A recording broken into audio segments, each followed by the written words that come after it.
Celebrating 25 years, more intimate here on more than any Ford. That's the weekend right there with In Your Eyes. It's off the Bahamas Superstation. Now that we're officially in this 8 o'clock hour, we almost wrapping up this 8 o'clock hour. Actually, we've been here for a while, but we still have to get in our sports report where we get to holler at Room, the player from the Himalaya. Roomy, before we start talking sports, I don't know if you were listening, but right before the break, I was talking about these three 15-year-old boys. And I got to call them boys, man, because at 15, I was very, very immature. I mean, I still play. I ain't telling a lie, but I was very, very immature, wilding out, having a good old time, not even concerned about the real facts of life. You understand what I'm saying? Like, I was 15, bro. Like, I was just enjoying my time. And these three 15-year-old boys, they got caught with an AK-47. They ended up running from the police and jumping into the backyard of one of Donald Trump's homes in their attempt to escape. Now, they got charged with a whole lot of felonies and a lot of criminal counts. But the DA is trying to figure whether to charge them as adults. Now, two things I want to ask you. The first thing is, if you were the DA, would you charge 15-year-old boys as adults in a situation like this where nobody was actually harmed? And that's the first question. And the second thing, have you ever been locked up? You can answer the second question first, because then I want to know your biases. See? Let me see if you have any bias. Let me see how I can say this. I have never been locked up, but I have been detained before. I have never been. Yeah, I've been to jail, but I have been detained. They brought you in for questioning. What you do? Oh, where you been? Where you wasn't supposed to be? Anyway, so I ended up being detained. All right, you ended up being detained. Now, the second part, if you were the DA, how would you charge these three 15-year-old young men? Boy, something, I was listening to that report, and all I was thinking is, but dumb stuff, Yeah. Well, I don't know. Something, probably because I know, or I should say, there's been a pattern. I think these guys, I think they can charge them less enough. They'll probably plea it down when they get to court, but I think initially they can kind of come at them kind of hard. I would hate to be a DA in.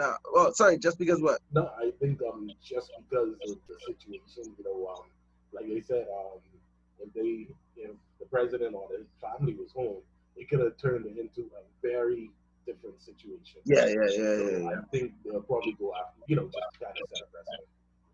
I think the sad part about this is, if I was the DA, either way, the situation is gonna haunt you in a sense. If you have a heart, if you care, you know what I mean? Because you literally, if you charge them as adults, you're literally gonna take these young men's lives away from them, because those charges could anywhere add up to about 15 to 20 years. You know what I'm saying? So at 15, you get out again. I mean, 30 is still fairly young. I guess with good time and all that, good behavior. I'm sorry, and stuff out of it. Maybe it'll end up being 10 years. I don't know, but that's a rough one. Jerome, I've taken up all of your time just now. I apologize. I'm gonna let you do your thing, man. Let's talk sports real quick. All right, cool. Well, hey, good morning, Bahamas. This is Sideline Sports and Entertainment. Turn the story to sidelines and the headlines. Here only on 194.9 FM. Thank you, everybody, for joining us on this fantabulous Flex Friday. Gonna hop into our sporting report. Big L, we got some news from the NFL. Another player opting out, of course. As a matter of fact, the Jets wide receiver. I know you don't care about the Jets, but the Jets wide receiver, nope. Josh Doctson, he opted out over virus concerns. So, again, more players opted out. Also from the NFL, man, Tampa Bay. They have entered camp, and one is Bruce Arians. They're really kind of gushing over their the player from Last Chance U, who is going to be in his first year, his rookie year. So, man, he's going to be teaming up with Tom Brady. And Tom Brady also made a comment yesterday. He says he loves his new team, but understand the terminology in the playbook is kind of difficult. So I guess it'll definitely be a learning curve there for him. I did that was one thing I didn't think that would be a problem for him, but each team has their own, like you said, terminology. So I guess there will Mhm. be somewhat of a learning curve. Again, I guess we'll get to see how great Tom Brady really is this season. And then lastly, or I should say, got some college football news as well. As a matter of fact, the USA Today launched or announced their preseason poll. So number one is Clemson, number two Ohio State, number three Alabama, number four Georgia, number five LSU. My favorite team, Notre Dame, there coming in at number 10. Another one of my favorites, Oklahoma, there at number six. So I don't know if there's actually going to be a college football season, but again, it remains to be seen. That especially with I guess with the success of the NBA, everyone is kind of taking a look at their model and see how they can make it work for them in their respective sports. And then talking about the NFL and their respective sports or mimicking the NBA, the NFL is also looking at adding virtual fans to their games. So yeah, I think that's a pretty cool idea. I think that would be awesome. I know they were kind of toying around with adding some of the sounds or the game sounds from Madden and stuff. So we'll see what happens, I, man. I don't think that's necessary. Like I don't understand the whole. I mean, do the players need to have some cheering or something in order for them to perform? Like I don't Yeah, understand like why they feel as though that would be necessary. yeah. I For the mean, visual, I guess the visual look for TV wise, I get yeah, it, but yeah, the sounds, I don't know. Whatever, yeah. whatever. Yeah, man. So I mean, like I said, this is gonna be interesting to see how they pull it off. Like I said, I'm kind of impressed with the NBA with their virtual fans. But yeah, we'll see how it works out, man. Now on to some news from the NBA.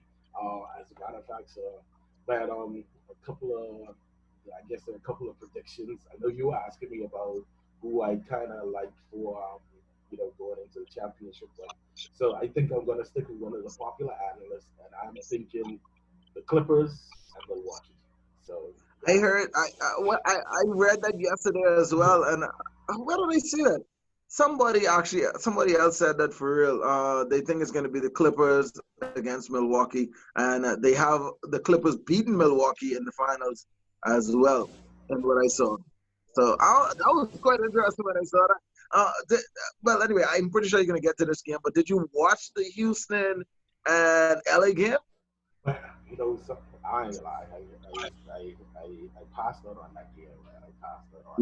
Wow. But I saw some of the highlights. Yeah, I saw the highlights. Yeah, it was um, yeah. I I don't can't. know what else. I don't know what else James Harden would need in order to get past just having a really, really great season and even a pretty good postseason. I don't know what he needs to get to that actual championship level. But bro, James Harden is. I don't even know how to put it into words, Joe. Like that guy is phenomenal, bro. Like Yeah, I mean, yeah. he's a traveling specialist, but other than that, he's one of the best to ever pull the basketball, bro. That guy is. Yeah. There are even some talks about him in the MVP race. Of course, I guess everybody's kind of leaning towards LeBron or Giannis, but yeah, there's also some talks of him for the MVP race. So yeah, as a matter of fact, talking about the game last night, I do got some scores from the scoreboard last night. As a matter of fact, let me refresh that. One of the I guess the score from last night for that game with the Clippers or the Lakers and the Rockets was 97 to 113. Of course, James Harden ended up with 39 points, like you said, shining last night. The Pelicans took on the Kings last night. The Kings coming out on top 140 to 125, man. As a matter of fact, oh boy, Buddy Hield, man. Well, he had kind of a quiet night. Only spent 11 minutes on the court, finished with 3 points. De'Aaron Fox and Bogdanovich done, yeah, that guy, 30 and 35 points respectively. Also, some other games from around the league, the Pacers and the Suns, 114 to 199, the final score there. The Suns coming out on top. Man, Devin Booker, man, yeah, another fabulous performance last night. Ended up with 20 points. Our boy DeAndre Ayton finished with 23 points and 10 rebounds, looking real good last night, man. And some of the other scores from around the league. The Bucks over the Heat, 130 to 116. The Clippers over the Mavericks, 126 to 111, and the Trailblazers, 125 to 115 over the Denver Nuggets. So yeah, we rounded out the sports. That rounds out the NBA scoreboard and also our sports report for the week. And I big up everybody. Stay safe this weekend. Well, I guess we have no choice but to stay inside. So Some of y'all breaking the rules. So don't say they ain't got no choice for me. They breaking the rules out there. But yeah, we're gonna hope that they actually follow suit and yeah. stay safe this weekend. All right. All Y'all keep it right. out of you do the same, bro. Be safe out there. We're gonna get into a short commercial break. When we get out of the break, we'll officially roll into the 9 o'clock hour news headlines with Mr. Robin up here and a whole lot more. Don't touch it out. Good morning.